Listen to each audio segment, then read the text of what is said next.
Hi, இன்னைக்கு தக்காளி தண்ணி குழம்பு தாங்க செய்ய போகிறோம். அது என்னோடய ஸ்டைலில். வாங்க எப்படி செய்யலாம் பார்த்துடலாம். கொஞ்சமாக எண்ணெய் சேர்த்துக்கலாம். எண்ணெய் நல்லா காஞ்சக்கப்புறமா 1/4 டீஸ்பூன் கடுகு, 1/4 டீஸ்பூன் வெந்தயம், 1/4 டீஸ்பூன் சீரகம் சேர்த்துக்கலாங்க.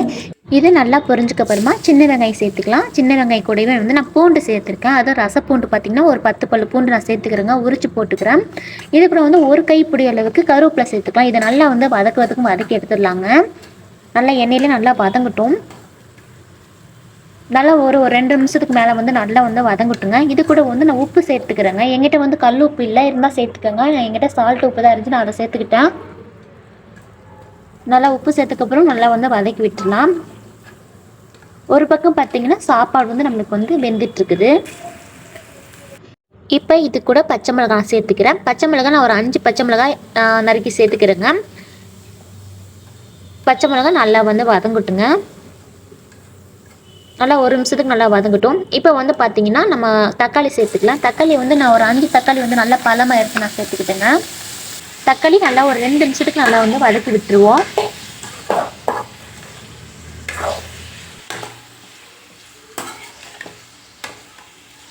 தக்காளி ஒரு அரை வேக்காடு நல்லா வெந்துச்சுங்க. இது கூட பார்த்தீங்கன்னா நான் பொடி சேர்க்க போகிறேன் ஒரு டேஸ்ட்டுக்காக. இல்லை பொடி வேண்டாம்னா நீங்கள் பொடி சேர்க்க தேவையே இல்லை. எக்ஸ்ட்ரா 2 பச்சை மிளகாய் போட்டு நல்லா தண்ணி ஊற்றி கொதிக்க வச்சாலே குழம்பு ரெடி ஆயிருங்க. இது கூட நான் 1/4 டீஸ்பூன் மஞ்சத்தூள், 1 டீஸ்பூன் வரமல்லித்தூளும், 1 டீஸ்பூன் குழம்பு மிளகாய் தூள் சேர்த்துட்டு இது கூட தேவையான உப்பு நம்ம சேர்த்துட்டு நம்ம நல்லா வதக்கி விட்டுருலாங்க. நான் பாப்பா தம்பி சாப்பிட்றனால காரம் அதிகமாகவும் செய்யலாம். பச்சை மிளகாய் ஒரு 5 பச்சை மிளகாய் தான் போட்டிருக்கிறேன். ஓகே ஃப்ரெண்ட்ஸ், இப்போ நல்லா வதக்கி விட்டுடலாம் ஒரு நிமிஷத்துக்கு. இப்போ தண்ணி சேர்த்துடலாங்க. தண்ணி நான் நிறையவே நான் சேர்த்துக்கிறேன். ஏன்னா தண்ணி குழம்பு தானே, அதனால் தண்ணி கொஞ்சம் நிறையவே சேர்த்துக்கலாம். சட்டி நிறைய நம்ம சேர்த்தாச்சுங்க. இப்போ நல்லா கிண்டி விட்டுட்டு நம்ம உப்பு பார்த்துடலாம், டேஸ்ட்டு பார்த்துடலாம். உப்பு பத்தாட்டி நம்ம உப்பு சேர்த்துட்டு நம்ம மூடியை போட்டு ஒரு 5 நிமிஷத்துக்கு அப்படியே விட்டுடலாம். நல்லா கொதிச்சு நல்லா அந்த பச்சை வாசம்லாம் போகட்டுங்க. ஆல்ரெடி நம்ம நல்லா வதக்கிட்டோம். இருந்தாலும் இப்போ அந்த பொடியெலாம் சேர்த்துட்டு இன்னும் கொஞ்சம் தக்காளி இந்த பச்சை வாசம்லாம் போகட்டும். ஒரு 5 நிமிஷத்துக்கு நல்லா கொதிக்கட்டுங்க. இப்போ பாருங்கள் 2 நிமிஷத்துல நல்லா முறை கூட்டி நல்லா லைட்டாக அந்த ஓரம்லாம் பார்த்தீங்கன்னா நல்லா கொதிச்சு வருது பாருங்கள். இப்போ பாருங்கள் நல்லா கொதிச்சு வருது. நல்லா ஒரு 2 நிமிஷம் 3 நிமிஷம் நல்லா கொதிக்கிட்டுங்க.